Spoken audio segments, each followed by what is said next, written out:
Entrevistas y vamos a conversar y es un honor presentar porque está con nosotros Liliana Parodi. Ella es gerente de programación de América y está acá en Tucumán porque ha venido a presentar su libro, que mira, lo tengo acá y lo vamos a mostrar. Va a ser esta tarde la presentación a las 18 horas. Se llama En Vivo, autobiografía de una mujer de la televisión, y hay mucho para contar porque tiene una trayectoria, la verdad, que muy interesante de su paso por la televisión, pero también una historia de vida, ¿no? Sí, que está retratada acá en este libro. Muchas gracias por invitarme. Gracias por venir. Mi primera vez en Tucumán, estoy emocionada, sí. Semejante señora ni a pasear, grande. nunca había venido. No, por esas cosas que vas, que sí, que voy, que después tengo gente amiga, compañeros míos de trabajo de muchísimos años y qué sé yo, que iba a venir, que no venía. Bueno, y se dio así. Así que bueno, ahora me vine con el libro incluido. Y recién llegada, ¿no? Recién, hace minutos. O sea que no hubo tiempo de conocer mucho todavía Tucumán. No, pero estoy súper emocionada porque la verdad, viste esas deudas pendientes que tenés y está buenísimo. Y bueno, venir en una circunstancia así ni hablar.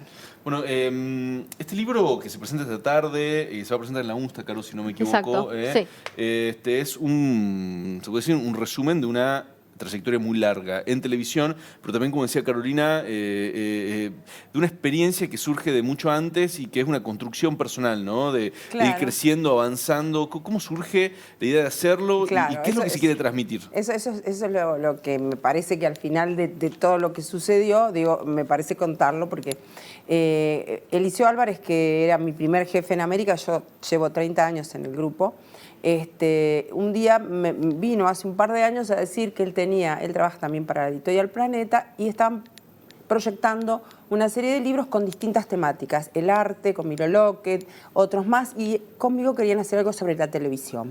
Sobre la televisión, especialmente la que hacemos nosotros, la televisión en vivo, la televisión desde el periodismo, la televisión esta que es América en sí.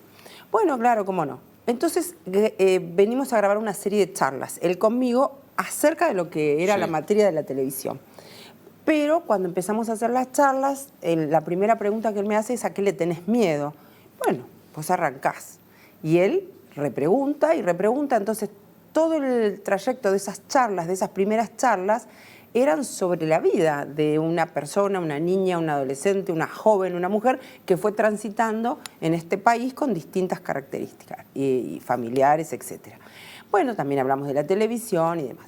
Cuando ellos desgraban eso y lo transforman en un libro, no era una vanidosa, yo que me puse a hacer una autobiografía y la escribí. Ahora que sé un montón de cosas, que escribiría miles de páginas más porque me aparecieron historias que merecían ser contadas con quién las viví o lo que viví, que también lo que pasa cuando lo veo y digo, bueno, esta cosa de la vanidad y demás, digo, bueno, pero a lo mejor le podría servir, no digo inspiración porque también sería vanidoso, pero motivar o ayudar a personas jóvenes, ni hablar, porque cuando uno está por arrancar, ahí por el final de la adolescencia y los 20, bueno, a mí me pasaba que yo me sentía la peor del mundo, que todo estaba en contra mío, que era una tristeza, que en el amor no me iba bien, que en el trabajo no sé qué, que la plata no me alcanzaba. Todas esas cosas que me pasaban le pasan a muchísimas personas. Claro.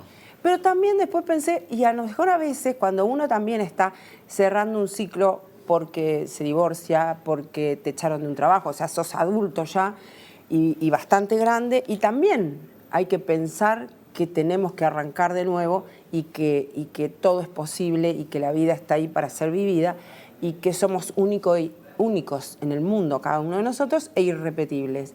Entonces ahí me quedó como más redondeada y que le pusieran autobiografía y todo eso ya no me pareció mal ni vanidoso. Dije, bueno, si puedo servir para contar esta historia y que le pueda servir a otras personas que habrán pasado situaciones parecidas o mucho peores a la mía, valía la pena. A mí me parece importante por ahí, porque estuve leyéndolo el libro, y destacar, porque hablabas de esto de que pueda servir de inspiración, que la verdad que es muy importante, porque pasaste por muchos momentos en tu vida y la forma en la que llegás a la televisión también es muy interesante, ¿no? Para contar. Fíjate que porque empezaste haciendo otra cosa. Ahora vengo con el libro, ¿no? Como muy fresco, porque cuando yo arranco ahí y empiezo a contar cuando era una nena y entonces la primera muerte que tengo que pasar, como cuando uno es chico, siempre alguien de la familia pierde, etc. La semana pasada, el jueves, viernes y sábado de la semana pasada, yo volví al pueblo. Ah, mira vos. Sí, fui a General Villegas, que es donde yo nací, Y imagínense que yo viví 8 años solamente de mi vida ahí, pero evidentemente Fueron intensos. son intensos y son para todas las personas. Si nosotros recordamos nuestros primeros 6, 7, 8 años, hay un sello muy fuerte de lo que haya pasado con nosotros ahí. Y bueno, en Villegas viví 1 año y poco en Villa Saboya, que es un pueblo de la provincia de Buenos Aires que pertenece a General Villegas. Y volví después de 50 años a ese lugar, que no había vuelto. El shock, ¿no? No, el shock y la gente y el reconocimiento, porque yo había nombrado el pueblo en el libro, y las historias de vida, y los 35 kilómetros de tierra, después de 50 años, siguen siendo 35 kilómetros de tierra. Claro. O sea, entonces vos decís, hay cosas que no funcionan. Y después, como digo, viví en el Gran Buenos Aires, en el Gran Buenos Aires duro, el Gran Buenos Aires, donde yo conocí mucha gente de la provincia de Tucumán. Mis vecinos eran, bueno, nosotros éramos llegados de la provincia de Buenos Aires, pero en aquellos años 70, y hoy también, la gente en la gran ciudad intenta encontrar su futuro. Sí, claro, la gente emigra. La gente, las familias dicen, bueno, voy a tener mejores oportunidades laborales. Claro. Y bueno, y nosotros éramos una de esas familias. Y yo tenía muchos vecinos y amigos de Tucumán, de Santiago del Estero, de Salta, qué sé yo. Así que tengo como un gran recuerdo también de esa parte de la infancia, muy, muy, muy pobre, del Gran Buenos Aires, que yo no te digo que es más pobre que la del interior, pero es más dura, es más... la gran ciudad está ahí y vos... estás en inferioridad de condiciones, sí. Es distinta. Y bueno, todo ese recuerdo y toda esa gente que siempre me ayudaron y que siempre me dieron una mano, no importa su condición social o económica, forman parte de mi historia y yo creo que de la historia de muchos argentinos. Entonces a mí me tocó la oportunidad de tener una buena vida laboral, económica ahora, porque trabajé un montón de años, y también una buena vida personal, pero... hay que trabajar como mucho en el camino para eso. Sí, sí, sí. Quisiera hacerte una consulta, por ahí corriéndote un poquito del libro, pero como mujer de televisión, ¿cuál es tu visión con respecto a la industria ahora, ¿no? Hay una irrupción muy grande del streaming, se discuten algunos conceptos como no sé, el breaking, etcétera. ¿Cuál es tu visión sobre lo que está pasando y cómo crees que va a seguir la cuestión? Bueno, si yo tuviera la respuesta a eso, te juro que la cotizo en euros. De ninguna manera la tengo. Yo estoy en el medio de lo que estamos todos, en el medio de esta revolución tecnológica, sí. En el medio de esta irrupción de las redes, de los medios digitales, y qué sé yo, que igualmente ante todo eso el rey va a ser el contenido, claro. No hay otra manera. Entonces, las ideas de los contenidos, las audiencias que podamos tener a partir de esos contenidos, si son dirigidos etariamente o como los definamos. En este momento, lo que pasa es que en este momento vos me haces esa pregunta porque es como que el foco está puesto en si la gente va a dejar de ver televisión o no. Claro. Todo el mundo está con eso. Pero viste, bueno, son esas modas también que aparecen en que se habrá discutido en la radio en su momento. La gráfica sufre y sufrió mucho todo este cambio. Yo aspiro desde la industria a una reconversión de lugares de trabajo, de puestos, de tecnología y que haya más trabajo, porque ahora estamos todos como, no sé, antes mirabas televisión o escuchabas radio, leías el diario a determinados horarios del día y ahora es como que todo el día estamos con el teléfono, la tablet, el televisor, la cosa, o sea, consumimos contenidos todo el día que hay que producir, por lo tanto estaría bueno. Ahora, en un momento vamos a producir tantos contenidos que no vamos a tener horas hombre para verlos o escucharlos o consumirlos.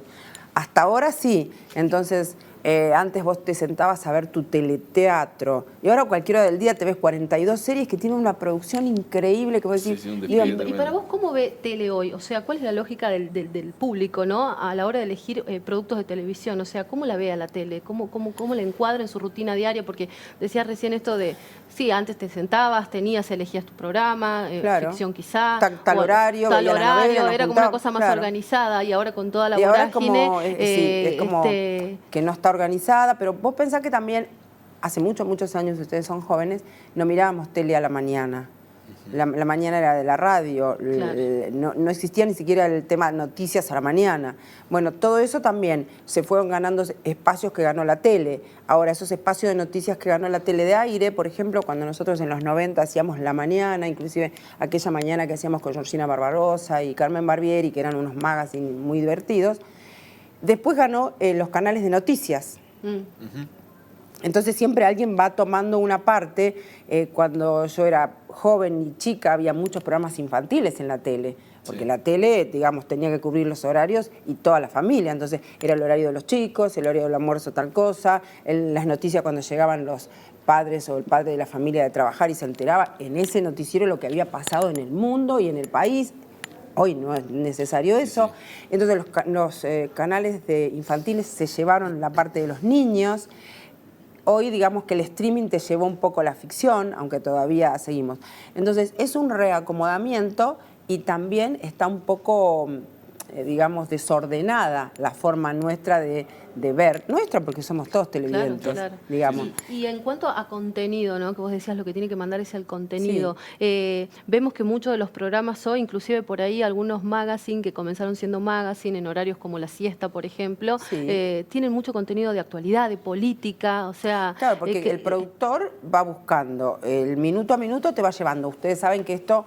Lamentablemente, en el caso de los canales de Capital, lo marca en la medición que hace la empresa en Capital y GBA. Eso te va marcando las tendencias y los productores no tienen otra alternativa. Ustedes se preguntarán eso porque a veces ven a Mariana o a Vero Lozano haciendo policiales a las 3 de la tarde, 5 de la tarde, y era impensado, absolutamente. Ni que ellas hicieran ese tipo de temática, ni que ese tipo de temática... hubiese gente viéndola. Ahora hay que subirse a los temas de los cuales se está discutiendo, ¿no? Y se está discutiendo en las redes, en todas las plataformas, y ahí un poco sí, se va hay por una detrás de eso. búsqueda a veces que fue siempre así. Nosotros plantamos América de los últimos años desde ese lugar también. Sí. Porque, bueno, mi experiencia en América de toda la vida, de hacer un canal en vivo, a veces vamos a hacer las cosas como las hice yo toda mi vida personal, por necesidad. La necesidad te empuja, la necesidad, digamos, si vos lo tomás positivamente, la necesidad te hace generar contenidos, ideas, una forma de vivir, porque tenés necesidad. Entonces, la necesidad en América era tener programas y nosotros no contamos con el presupuesto ni la torta publicitaria de otros canales. Entonces, el vivo, los formatos periodísticos, ese tipo de cosas, era lo que nos venía mejor de acuerdo a nuestras posibilidades y a nuestra necesidad. Y entonces empezamos en los últimos años a que todo lo que conmovía en la opinión pública, que no es necesariamente la primera plana de todos los diarios, sino cosas que conmueven. Es lo que están haciendo ahora cuando hacen los policiales. Claro. Te conmueve, y vos decís, bueno, si te conmueve esto, yo te hablo de esto. Si te conmueve, no me acuerdo, había una inundación fabulosa y yo dice todo el día inundación, aunque estuvieran los programas de espectáculos. Tuvimos un papa argentino y corté toda la programación y hablamos en cualquier programa, estaban sentados Mauro y Santiago del Moro juntos, porque era el horario, coincidieron y los sentamos y había un papa y había que hablar de eso. Lo hicimos con la muerte de Ricardo Ford, lo hicimos con Chávez, lo hicimos con un montón de temas que casi cortaba la programación para subirse a esos temas. Para todos los programas se subían ese tema. Eso, bueno, se tranquilizó con el tiempo, pero a mí me parece que lo que tratamos de hacer en general es de ver qué es lo que conmueve, en el buen sentido, a la opinión pública, y uno desde América, que además tiene comunicadores que se transformaron en líderes de opinión. Claro. Porque hay otra cosa también, que es la opinión de toda esta gente que se ha transformado como, bueno, en una materia que antes no era tan sencilla. Exactamente. Bueno, Liliana, esta tarde, entonces, Caro, es la presentación del libro. Hoy, a las 18 horas, ¿no? En el auditorio de la UNSTA. Vamos a conocer todos los detalles de lo que es esta autobiografía, la vida de Liliana, y bueno, toda su trayectoria, ¿no? Que la verdad es muy interesante para conocer. Te agradecemos. Gracias por venir. Bueno, gracias por invitarme y los espero. Bueno.